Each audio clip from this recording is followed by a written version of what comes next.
Hello guys, അസ്സാം വലൈക്കും. എന്തൊക്കെയുണ്ട് വിശേഷം? എല്ലാവർക്കും സുഖമല്ലേ? എല്ലാവർക്കും സുഖമാണെന്ന് പ്രതീക്ഷിക്കുന്നു. അപ്പം ഞാൻ ഇന്ന് പോണ വീഡിയോ എന്താണെന്ന് വെച്ചാൽ ഒരു റിയാക്ഷൻ വീഡിയോ എന്ന് പറയാം. അപ്പം ഞാൻ റിയാക്ട് ചെയ്യാൻ പോണ ആളാരാന്ന് വെച്ചാൽ ഒരു സെലിബ്രിറ്റിയാണ്. പിന്നെ എല്ലാവരും അറിയപ്പെടുന്ന ഒരു സ്റ്റൈലിഷ് അങ്ങനെയൊക്കെ പറയാം. അപ്പോൾ ആളാരാന്ന് വെച്ചാൽ നമ്മളെ ബിഗ് ബോസ് താരമായിരുന്ന റിയാസ് സലീം. അപ്പോൾ എല്ലാവരും അറിയണ്ടാവില്ലേ റിയാസിനെ. അപ്പോൾ റിയാസിനെതിരെ ഇപ്പോൾ യൂട്യൂബ് തുറന്നാൽ ഫുള്ള് ഫയർ ചെയ്തിട്ടുള്ള വീഡിയോസാണല്ലേ. അപ്പോൾ എൻ്റെ ഒരു അഭിപ്രായത്തിൽ ഞാൻ എൻ്റെ ഒരു അഭിപ്രായം പറയാം. അയാൾക്ക് എന്തുകൊണ്ട് ആ രീതിയിൽ സംസാരിക്കാൻ വെച്ചു എന്നുള്ളതാണ്. കാരണം ഒരു ഇന്ത്യക്കാരനായി ജനിച്ചിട്ട് ഇപ്പം ഞാൻ തന്നെ എനിക്ക് ഈ ഒരു പ്ലാറ്റ്ഫോം ഇയാൾക്കെതിരെ റിയാക്ട് ചെയ്യാൻ പറ്റിയൊരു അവസരം തന്നെ എനിക്ക് സന്തോഷമുണ്ട് കേട്ടോ. കാരണം നമ്മളൊരു ഇന്ത്യൻ പൗരനാണ്. നമുക്ക് ഇങ്ങോട്ട് ആര് തിരിച്ചടിച്ചാലും അതേ രീതിയിൽ അങ്ങോട്ട് കൊടുക്കണം എന്നുള്ളൊരു അഭിപ്രായമില്ലാണ് ഞാൻ കേട്ടോ. അതുകൊണ്ട് തന്നെ ഞാൻ ഈ വീഡിയോ ചെയ്യണത്. അപ്പോൾ റിയാസ് ആരോ ഇട്ടൊരു പോസ്റ്റിന് നമ്മളെ ഇന്ത്യൻ സൈന്യത്തിന് നമ്മളെ ഇന്ത്യക്കാരും കുറ്റം പറഞ്ഞ് ഏതൊരു പോസ്റ്റിന് റിപ്ലൈ ആയിട്ട് വിട്ടതിനെ കണ്ടിട്ടുണ്ട് കേട്ടോ റിയാസ്. പിന്നെ ഇന്ത്യൻ പൗരനായാലും അയാൾക്ക് വലിയ പ്രൗഡൊന്നുമില്ല, അയാൾക്ക് വലിയ സന്തോഷമൊന്നുമില്ല എന്നുള്ള രീതിക്ക്. അപ്പോൾ നമ്മളൊക്കെ ഇന്ത്യക്കാരായി ജനിച്ചതിൽ അഭിമാനം കൊള്ളുന്ന വ്യക്തികളല്ലേ. അപ്പോൾ അങ്ങനെയല്ല കേട്ടോ, അയാളെ മൈൻഡിൽ അങ്ങനെയല്ല. അപ്പോൾ ഏതോ ഒരാൾ ഇട്ട പോസ്റ്റിന് ഇങ്ങനെ ഒരു സ്റ്റോറി ഇട്ട ആളാണ്. സാധാരണക്കാരെ കൊന്നെടുക്കുകയാണ് നമ്മളെ ഇന്ത്യൻ മിലിറ്ററീസ്, അങ്ങനെ പറഞ്ഞിട്ടാണ് അയാളെ ഒരു സ്റ്റോറി കേട്ടോ.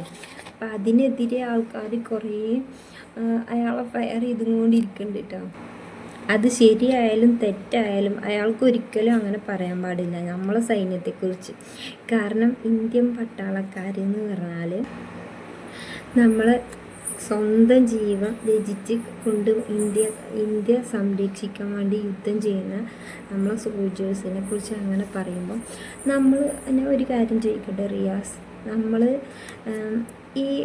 ഞാൻ എൻ്റെ കാര്യം തന്നെ പറയട്ടെ. എനിക്ക് ബുദ്ധി വെച്ച മുതലുണ്ട്, ഒരു 2000 മുതൽ എനിക്ക് തോന്നുന്നു ഈ ഒരു ഇന്ത്യ പാക് എപ്പോഴും യുദ്ധം എപ്പോഴും ഉള്ളതാണ്. എനിക്ക് തോന്നുന്ന വേറെ എല്ലാ രാജ്യങ്ങളുമായിട്ട് ഇത്ര തന്നെയല്ല ഇന്ത്യ പാക് യുദ്ധം എന്നുള്ളത്. എനിക്കൊരു ബുദ്ധി വെച്ച കാലം മുതലേ ഉണ്ട്. എനിക്ക് തോന്നുന്നു ഒരു 2000 മുതലുണ്ടെന്ന് തോന്നുന്നു. 2000 കാലഘട്ടത്തിലുണ്ടെന്ന് എനിക്ക് തോന്നുന്നത്. പിന്നെ നമ്മളാരും വെറുതെ കൊല്ലാനൊന്നും പോകലില്ല. അവർ തിരിച്ചിങ്ങോട്ട് ചെയ്യുന്നതിന് മാത്രമേ തിരിച്ച് നമ്മൾ അങ്ങോട്ട് കൊടുക്കാറുള്ളൂ. ഇപ്പം നമ്മളെ രാജ്യത്തേക്ക് അതിക്രമിച്ച് കയറി നമ്മളാൾക്കാരെ ആക്രമിച്ച ആൾക്കാരാണ് അവർ. അപ്പോൾ തിരിച്ച് അതേ രീതിയിൽ നമ്മൾ ചെയ്തു, അത്രേ അതിന് പറയാൻ പറ്റുള്ളൂ. അല്ലാതെ നമ്മളെപ്പോഴും ഇങ്ങനെ താന്ന് കൂന്ന് കൊടുക്കണം എന്നുണ്ടോ? എന്താണ് നമുക്കതിൻ്റെ ആവശ്യം? ഓരോ ജീവൻ പോണം. റിയാസിന് കുഴപ്പമില്ലായിരിക്കും, കാരണം റിയാസിൻ്റെ വീട്ടിലാരും ചിലപ്പോൾ മിലിറ്ററിയിൽ ഉണ്ടായിരിക്കില്ല. അതൊന്നും ജീവനല്ലേ. ആ ജീവനെ ആശ്രയിച്ച് എത്ര ആളുകളുണ്ടാവും, അവരെ ഭാര്യമാർ, മക്കൾ. ഇതൊക്കെ കാണാതെ പോകണമെന്നാ? പിന്നെ ഈ മിലിറ്ററി സൈന്യം എല്ലാം കൊണ്ടല്ലേ ഇപ്പോൾ നിങ്ങളെ ഈ ഫാഷനും കാര്യങ്ങളൊക്കെ ആയിട്ട് നിങ്ങൾക്ക് ഉറങ്ങാനും എല്ലാത്തിനും പറ്റണം. അവരെ ജീവൻ കളഞ്ഞ് നമ്മളെ സംരക്ഷിച്ചു കൊണ്ടിരിക്കല്ലേ, രാത്രി പകലെന്നൊന്നുമില്ലാതെ. എന്തുകൊണ്ടാണ് അത് ചിന്തിക്കാത്തത്? അപ്പോൾ നിങ്ങൾക്ക് ഒരിക്കലും അങ്ങനെ പറയാൻ പാടില്ല. റിയാസിനെ മാത്രമല്ല, റിയാസിനെ സപ്പോർട്ട് ചെയ്തിട്ട് വേറെയും കുറേ ആൾക്കാരുണ്ട്.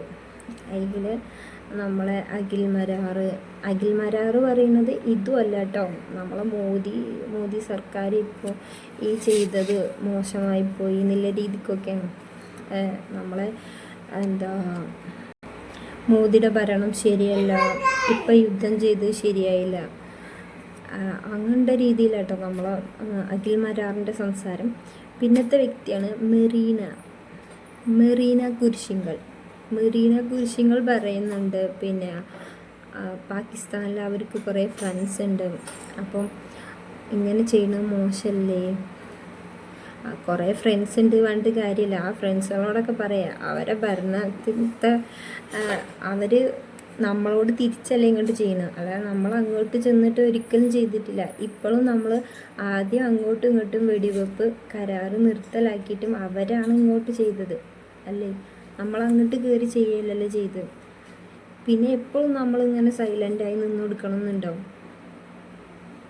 നിങ്ങളൊക്കെ ചെറുപ്പത്തിലേ പഠിച്ചിട്ടില്ലേ? ഇന്ത്യ എൻ്റെ രാജ്യമാണ്. എല്ലാ ഇന്ത്യക്കാരും എൻ്റെ സഹോദരി സഹോദരന്മാരാണ്. ഞാൻ എൻ്റെ രാജ്യത്തെ സ്നേഹിക്കുന്നു. ഇതെല്ലാവർക്കും ഓർമ്മയില്ല. അന്ന് വളർന്ന നമ്മൾ ഇങ്ങനെ ചെയ്യാൻ പാടും? ശരിക്ക് റിയാസ് ചെയ്തത് രാജ്യദ്രോഹമല്ലേ? നമ്മളെ രാജ്യത്തെക്കുറിച്ചാണ് ഈ പറയുന്നത്. നമ്മളെ രാജ്യത്ത് കടന്നു കയറി നമ്മളെ ആക്രമിച്ച് നമ്മളെ ഓരോരുത്തരും ഇങ്ങനെ കൊന്നെടുക്കണ ആൾക്കാർക്ക് സപ്പോർട്ട് എടുക്കണം. അതാണ് റിയാസ് പറയുന്നത്.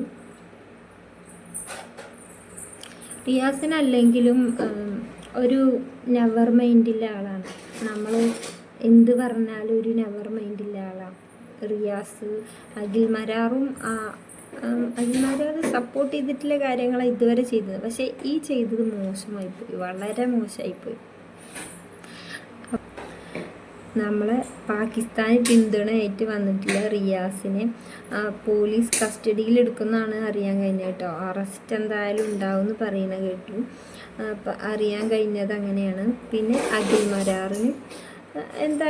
അഖിൽമാരാറിന് തക്കതായിട്ടുള്ള ശിക്ഷ എന്തായാലും ഉണ്ടാവും. മെറീനൊക്കെ നമ്മളെ സൈന്യത്തിന് ഒരു ബിഗ് സല്യൂട്ട് തന്നെ കൊടുക്കണം. കാരണം നമ്മളെ സംരക്ഷിച്ചു കൊണ്ടിരിക്കുന്ന ആൾക്കാരാണ് നമ്മളെ സൈന്യം. പിന്നെ നമ്മളിനെതിരെ ആരെങ്കിലും പറഞ്ഞാൽ നമ്മളെ രാജ്യത്തെക്കുറിച്ചും നമ്മളെ സൈന്യത്തെക്കുറിച്ചും ആര് പറഞ്ഞാലും അതിന് നമ്മൾ എന്തായാലും റിയാക്ട് ചെയ്യുന്നത് ചെയ്യും. അത് ആരാണെങ്കിലും, അത് എത്ര വലിയ സെലിബ്രിറ്റി ആയാലും നമ്മളതിന് തിരിച്ചടിക്കുക ചെയ്യും. അപ്പം അത്രയുള്ളൂ. Tata bye bye, see U.